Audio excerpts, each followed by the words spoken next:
Halo semuanya, perkenalkan nama saya Melina Dia dengan NIM 210305052 dari grup 3 PAS 1. Pada video ini saya akan menjelaskan tentang reaksi pencoklatan.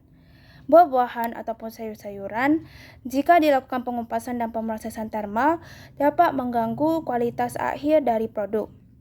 Hal ini disebabkan oleh reaksi pencoklatan dan dapat juga kontaminasi oleh mikrobiologis.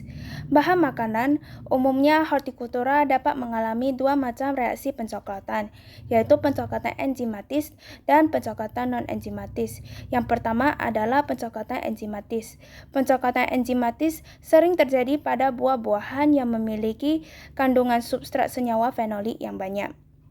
Pencoklatan ini terjadi dikarenakan oksidasi fenol yang dikatalis oleh enzim polifenol oksidase.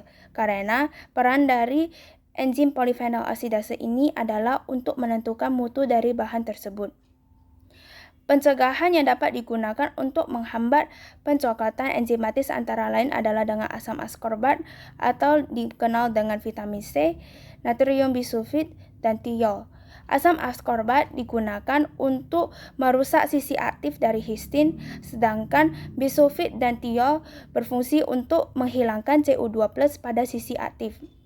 Yang kedua adalah pencoklatan non-enzimatis. Pencoklatan non-enzimatis disebabkan oleh reaksi Maillard, karamelisasi, atau oksidasi asam askorbat. Pencoklatan non-enzimatis berperan penting karena dapat mempengaruhi mutu dari makanan olahan. Reaksi ini terjadi pada proses pemanasan dan penyimpanan makanan yang berkaitan dengan reaksi antara gula pereduksi dan asam amino yang berasal dari gugus asam amino bebas dari protein. Adapun tujuan dilakukannya percobaan kali ini adalah untuk mengetahui jenis reaksi pencoklatan yang terjadi pada bahan-bahan dan juga untuk mengetahui hasil yang terjadi pada reaksi pencoklatan yang terjadi. Adapun bahan yang digunakan oleh PAS kami yaitu apel dan kentang merah. Prosedur browning yang dilakukan pada percobaan kali ini terdapat dua. Yang pertama adalah pengujian reaksi pada buah secara enzimatis. Dilakukan dengan dua perlakuan, yang pertama adalah perlakuan kontrol. Perlakuan kontrol diawali dengan disortasi buah, lalu dikupas dan diiris setebal 2 cm, kemudian dibiarkan selama 20 menit lalu diamati perubahan. Perlakuan yang kedua adalah perendaman dalam larutan asam askorbat 200 ppm dan garam natrium metabisulfit sebanyak 200 ppm. Kemudian diawali dengan disortasi buah, lalu dikupas dan diiris 0,5 cm dibagi menjadi dua bagian, lalu dimasukkan ke dalam masing-masing larutan selama 30 menit. Pengujian browning yang kedua adalah pengujian browning pada umbi. Yang pertama dicuci bahan, kemudian dikupas dan dipotong lebih kurang 1 cm sebanyak 10 potong.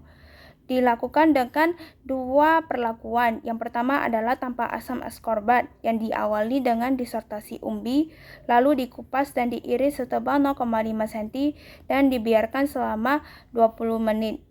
Yang kedua adalah perlakuan dengan asam askorbat. Diawali dengan direndam bahan dengan larutan asam askorbat selama 20 menit. Lalu dipanaskan pada suhu 60, 80, dan 100 derajat Celcius. Kemudian dilakukan pengamatan pada 5, 10, dan 20 menit pada tiap perlakuan. Dari percobaan yang dilakukan, jika bahan dibiarkan tanpa diberi perlakuan apapun, maka akan lebih cepat mengalami reaksi pencoklatan. Namun, jika diberi asam askorbat ataupun natrium metabisulfit, akan lebih dapat mempertahankan warna dan kualitas dari bahan tersebut. Karena prinsip dari metode pencegahan ini berdasarkan inaktivasi enzim, penghambatan reaksi substrat dengan enzim, penggunaan chelating agents atau pengelatan, oksidator maupun inhibitor enzimatis.